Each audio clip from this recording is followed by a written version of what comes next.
Welcome to I news.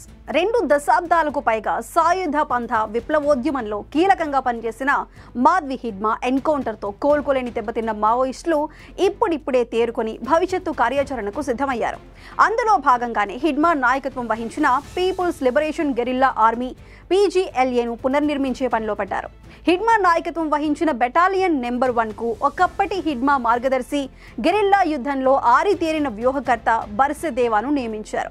దీంతో ఇప్పుడు భద్రతా దళాలు బర్సెదేవా కోసం ముమ్మర గాలింపు చేపట్టాయి. మరోవైపు బర్సెదేవాను లొంగదీసుకోవడానికి ఛత్తీస్గఢ్ ప్రభుత్వం ప్రయత్నాలు ప్రారంభించింది. బర్సెదేవా ఇంటికి ఛత్తీస్గఢ్ డిప్యూటీ సీఎం విజయ్ శర్మ వెళ్లి ఆయన తల్లితో మాట్లాడారు.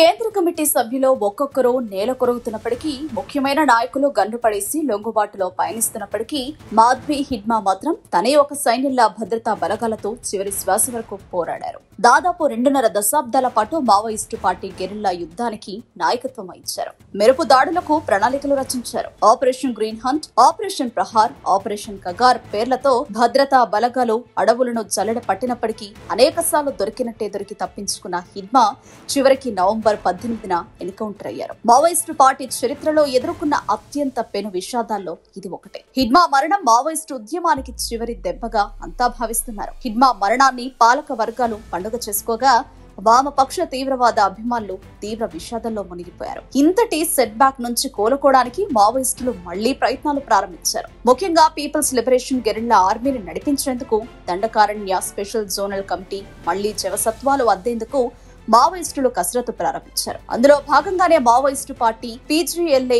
బెటాలియన్ నెంబర్ 1 కమాండర్ గా బర్సెదేవాను నియమించారు. మావోయిస్టు ఉద్యమ చరిత్రలో హిడ్మాకు ఎంత చరిత్ర ఉందో దాదాపు బర్సెదేవాకు కూడా అంతే ఘనత ఉంది. ఇంకా చెప్పాలంటే హిడ్మా కంటే బర్సెదేవా సీనియర్. ఒక రకంగా హిడ్మాకు మార్గదర్శకుడు. 2000 సంవత్సరంలో బర్సెదేవా నుంచే హిడ్మా బెటాలియన్ కమాండర్ గా బాధ్యతలు స్వీకరించారు. హిడ్మా గెరిల్లా ఆర్మీకి నాయకత్వం వహిస్తే బర్సెదేవా ఇతర మావోయిస్టు కార్యక్రమాలకు ప్రణాళికలు రచించి అమలు చేసే విధులు నిర్వర్తించారు. బర్సెదేవాది కూడా హిడ్మా గ్రామమైన పువర్తి గ్రామమే. చిన్నప్పటి నుంచి ఇద్దరు కలిసి తిరిగిన వారే. ఇద్దరు విప్లవ ఓనమాలు కలిసి దిద్దుకున్న వారే. గెరిల్లా దాడుల్లో, వ్యూహ రచనల్లో ఇద్దరిది ఒకే పంథ.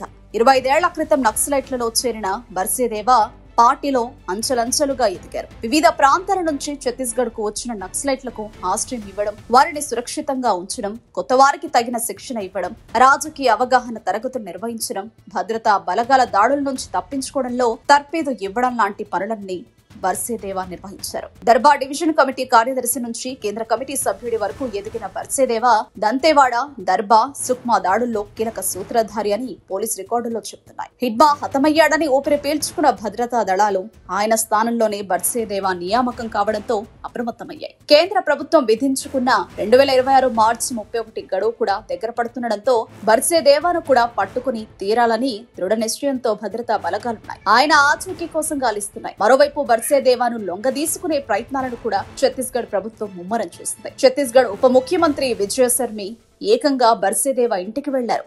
బర్సెదేవా తల్లితో మాట్లాడారు. నక్సల్ ఉద్యమంలో చివరికి ప్రాణాలు కోల్పోవడం తప్ప ఒరిగేదేమీ ఉండదని చెప్పారు. లొంగిపోవాలని బర్సెదేవాను కోరారు. అటు మావోయిస్టులు కూడా బర్సెదేవాను కాపాడుకోవడానికి అత్యధిక ప్రాధాన్యత ఇస్తున్నాయి. హిడ్మా తర్వాత బర్సెదేవా మీదనే ప్రభుత్వం కన్నుంటుందని ముందే పసిగట్టిన మావోయిస్టులు ఆయన ఇప్పటికే సురక్షిత ప్రాంతానికి తరలించినట్టు తెలుసు. ఛత్తీస్గఢ్ అడవుల్లో విధులు నిర్వహించినప్పుడు బర్సెదేవాకు కట్టుదిట్టమైన రక్షణ వ్యవస్థ ఉండేది. కనీసం 20 మంది సాయుధ నక్సలైట్లు ఆయనకు రెయిన్బవళ్లు కాపలాగా ఉండేవారు. ఇప్పుడు ఆయన భద్రత విషయంలో మావోయిస్టులు మరిన్ని జాగ్రత్తలు తీసుకుంటున్నట్లు సమాచారం. కేవలం హిడ్మా స్థానంలో బర్సెదేవాను నియమించడమే కాకుండా జరిగిన నష్టాన్ని సమీక్షించుకున్న నాయకత్వం భవిష్యత్తు కార్యాచరణను కూడా ప్రారంభించినట్టు తెలిసింది. మొత్తం పీపుల్స్ లిబరేషన్ గెరిల్లా ఆర్మీని పునర్నిర్మించినట్లు పోలీసులకు సమాచారం అందింది. హిడ్మా నేతృత్వంలోని మొదటి బెటాలియన్ మాత్రమే ఇప్పటి వరకు చైతన్యవంతంగా కొనసాగుతూ వచ్చింది.